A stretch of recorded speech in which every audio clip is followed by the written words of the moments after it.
Ice cracked under my boot the second before a hand closed around my collar and yanked back hard enough to choke me. I ripped forward. The fabric tore. I kept moving, because moving was the only plan I had left. Behind me, not 10 people, not 20, rather something closer to 100, and every one of them wanted a piece of me they hadn't earned. Get him! A woman went down on the ice trying to grab my ankle, and 3 people trampled straight over her without slowing, which tells you everything you need to know about where their priorities were that morning. Don't let the heater escape. Not my name. Nobody back there remembered my name anymore. A man dove and caught my sleeve. I twisted, felt the seam give, and somehow kept my feet on ice that had already put half the mob on their backs. Someone's palm slammed into my spine. I didn't fall. I didn't have the luxury of falling. Hold him down. Somebody hold him down! If you're wondering how a street full of ordinary, freezing neighbors turned into this in a single morning, so was I 6 hours ago, when the worst problem in my life was rationing crackers. 6 hours earlier, my name still meant something. 19 days into the freeze, and the word shelter had started to feel generous. 19 days since every furnace on the continent quit, inside the same 4-hour window. 19 days since fire became the only heat left, and fire needed fuel, and fuel had turned into the one currency that still meant anything. The man running the firewood pile called himself a coordinator. His name was Doyle. He used to manage a parking garage. Now he decided who got warm and who didn't, and he'd started keeping a private stack behind the stage curtain that nobody was supposed to know about. I knew about it, but I hadn't said anything yet. What I had done in 4 days at that shelter was give away my only good blanket to a stranger's kid on the first night, split my food more times than I could afford, and make exactly one friend. His name was Kaido, not blood, just the only person left who still said my name like it belonged to a human being, instead of a problem to be managed. "You're doing that thing again,"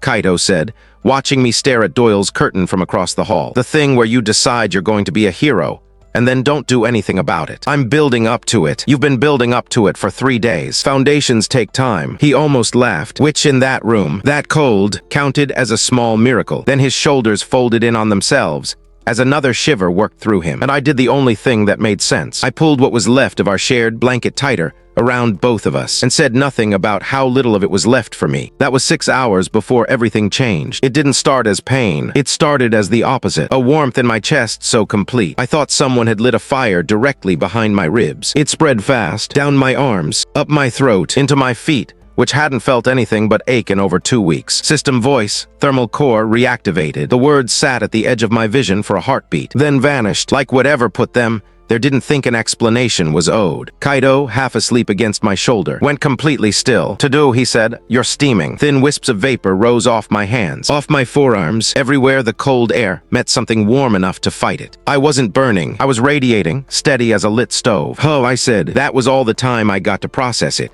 because the first person to notice wasn't an adult. It was a girl, maybe 7, sleeping 2 feet away, who sat up, crawled straight over, and pressed both hands flat against my arm before anyone had said a single word. "Mama," not a question but a fact, reported, "This man is warm." Her mother woke, looked at me, and I watched something shift across her face. Not surprise exactly. Recalculation. Within minutes it wasn't just them. Within minutes it was everyone. A man rolled against my leg and grabbed my ass like heat wasn't all he wanted, while mumbling into the fabric of my jeans. A woman crawled from 3 rows away and wedged herself against my side without asking. Then I felt someone squeeze my ass, and I think it was the man on my left.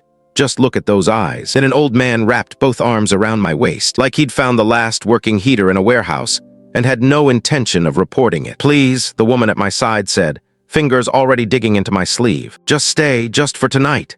Isn't it funny? All my life I have always wanted a woman to say that, but not today. "I need some room," I said. "Please." "No," she said. The look in her eyes shifted. "Stay." I stood anyway. The warmth rolled off me in a visible wave, and the sound the room made in response was somewhere between a gasp and a moan. She came at me a second time, both hands grabbing my collar, and I peeled her fingers off, gently, because some part of me still believed this was a misunderstanding that decency could fix. She slapped me. Smack. The sound cracked through the whole hall. "You selfish bastard."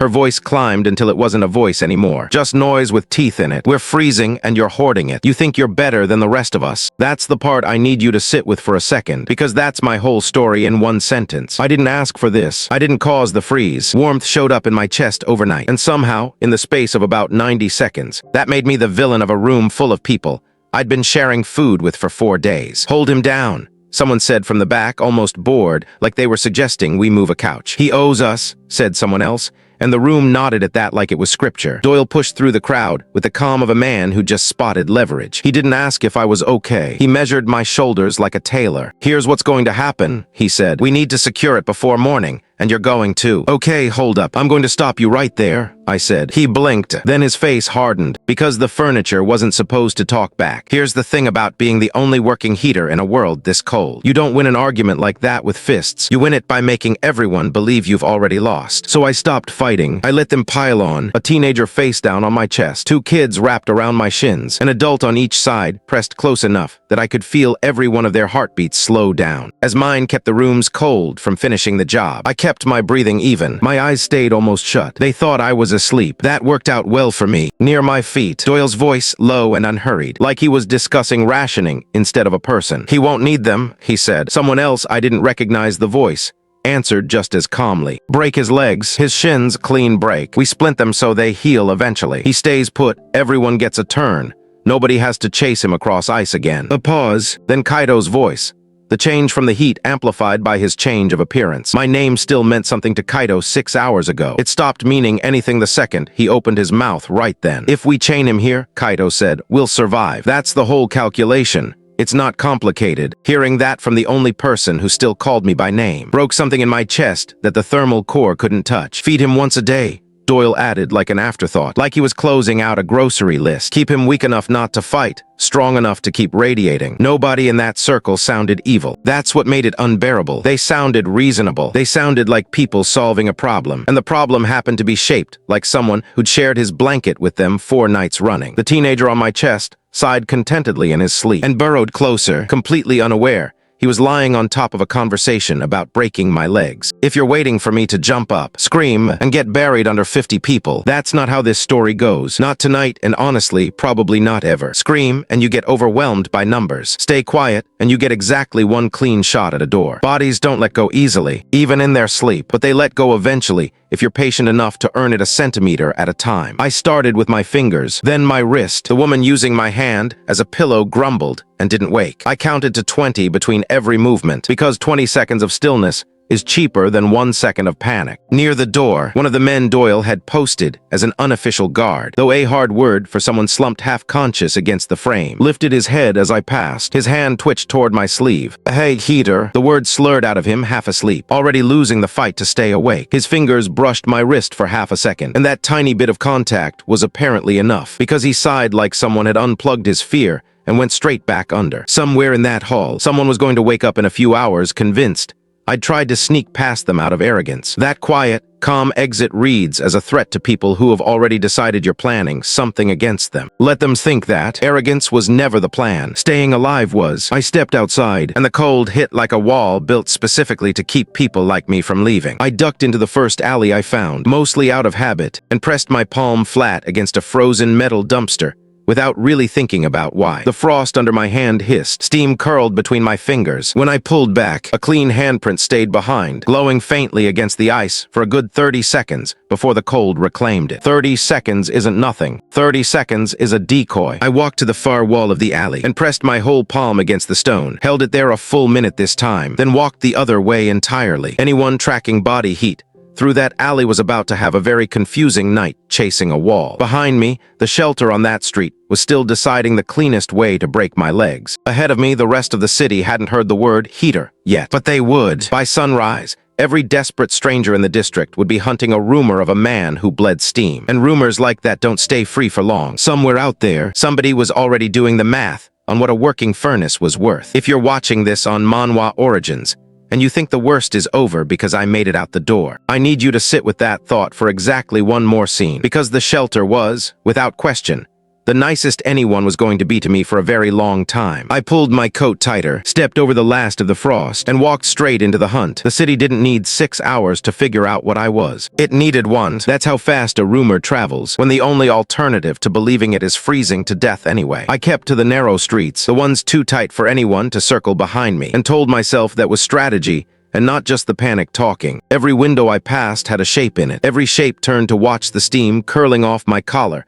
like I was dragging a flare behind me. A man leaned out from a doorway 2 blocks in and said one word to the street behind him. Him, not a question. By the time I reached the end of that block, 4 people had fallen into step behind me, without a word passing between us about what they wanted. They didn't need to say it. Wanting had become a language of its own out here, and everybody spoke it fluently. One of them jogged up alongside me and got 2 fingers against my wrist before I pulled away. "He's real," he said, breathless to nobody.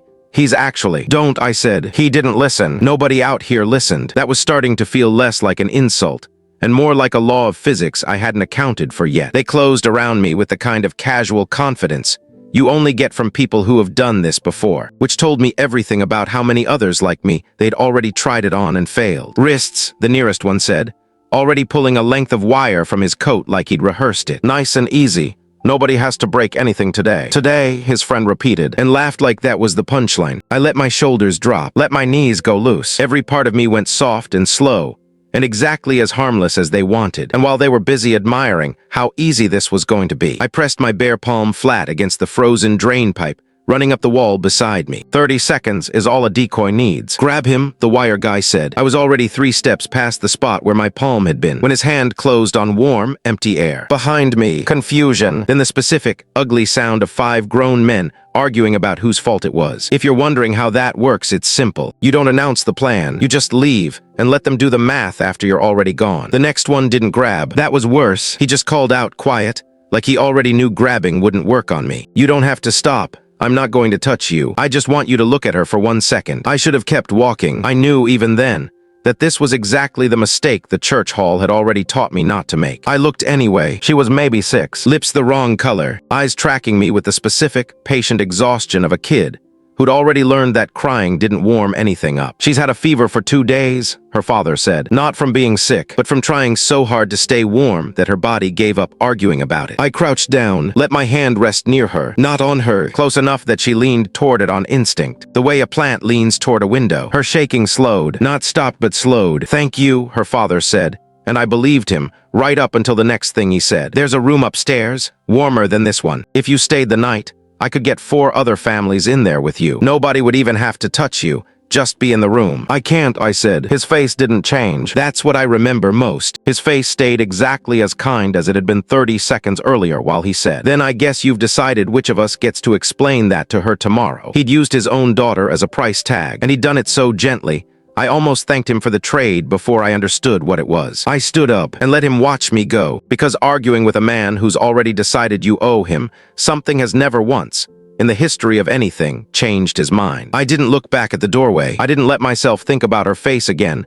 until 3 streets later, when it finally caught up to me anyway, and I kept walking regardless. By mid-afternoon, I'd stopped being a person people wanted things from, and started being a weather event people planned around. Word wasn't just ahead of me anymore. It was orbiting me. I passed a wall I'd rested against for maybe 10 seconds an hour earlier, and found 2 men shoving each other over who got to stand nearest to it, each one certain the other was stealing something that belonged to him. Neither of them looked at me. They were fighting over the ghost I'd already left behind, throwing punches for the privilege of hugging a brick. That told me something worth remembering. I didn't even have to be there anymore to cause damage. I only had to have been there once. I found the warehouse because it was the only building on the block with a door still standing, which should have told me something about why nobody else had claimed it first. It told me nothing until the door filled with more people than I could count in the dark, and by then it didn't matter. Doyle stepped through first. Of course it was Doyle. Some people have a talent for finding the exact moment your luck runs out, and getting there before anyone else does. "You made this easy,"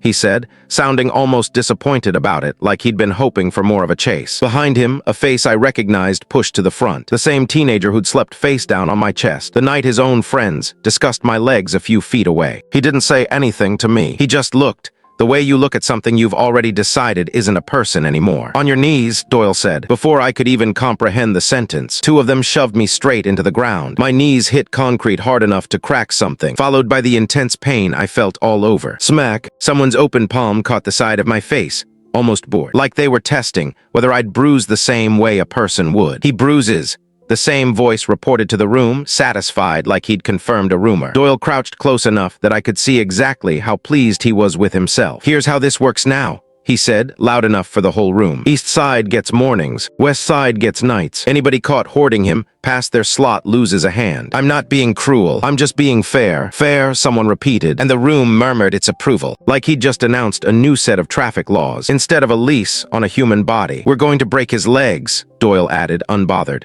Splint them right so they heal, but he's not running again. You're not the first person to tell me you're being fair right before you break something of mine, I said. Doyle's smile didn't move. No, but I might be the first one who actually goes through with it. Somebody spat near my boots. Somebody else laughed. A kid at the edge of the crowd started clapping slowly, like this was a show, and 3 people near him joined in before anyone thought to ask what exactly they were applauding. This is the part where a smarter man panics. Good thing I'd stopped being a smarter man about 6 hours ago. What I still had was a hand pressed flat against a frozen pipe behind my back, and 40 people so busy deciding my schedule that not one of them thought to ask what my hands were doing. I want to be honest about the next part, because it would be easy to make it sound like I knew exactly what was going to happen. I didn't. I'd warmed walls. I'd warmed a dumpster. I had never once tried pouring everything I had into a sealed pipe with nowhere for the pressure to go. And there was a real, ugly chance the answer to what happens if I do this was going to be I find out the hard way, along with everyone standing near me. Water expands about 1,600 times when it turns to steam, I said, mostly to give my mouth something to do, while my hands did the actual work. That's not a threat. That's just what happens to ice when you stop asking it nicely. Doyle's smile finally slipped. What is he talking about? The pipe groaned. Get back, I said, and for the first time all day, somebody actually listened. Not enough of them. The blast didn't kill anyone. I checked after, in the part of my head that was still keeping score, even while the rest of me was already moving. It threw people. It burned a few of them badly enough that they'd remember this winter for the rest of their lives. It did not, technically, break a single law Doyle had just finished writing, which was the closest thing to a joke this day had left in it. I was through the door before the screaming found its rhythm. The street outside was the one I'd started on. I didn't plan that. Weeks of ice had already closed off every side street worth taking, and a dying city only has so many roads left before all of them start leading to the same place. Apparently mine still led to this one. The same stretch of ice, the same 100 voices, screaming the same 4 words. Don't let HIM escape. If you've been with this from the beginning, you already know exactly which ice this is. You watched me run across it before you knew my name. Sigh, but now you know my name,